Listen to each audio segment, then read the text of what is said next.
ঈদ উল ফিতর সামনে রেখে নতুন সিনেমা নিয়ে হাজির হচ্ছেন ঢালিউডের মেগা স্টার শাকিব খান। তার নতুন সিনেমা প্রিন্সের 1 মিনিট 29 সেকেন্ডের টিজার আজ ইউটিউবে প্রকাশিত হয়।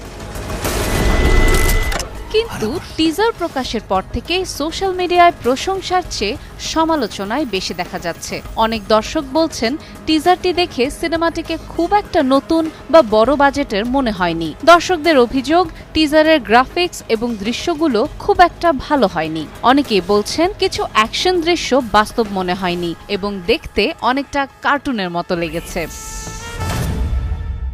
এছাড়া সিনেমায় পরিচিত মুখ কম থাকায় বিষয়টিও অনেক দর্শকের চোখে পড়েছে। তাদের মতে পুরো টিজারে মূলত শাকিব খানকেই দেখা গেছে, অন্য কোনো শক্তিশালী চরিত্র বা আকর্ষণীয় উপস্থিতি খুব একটা নেই।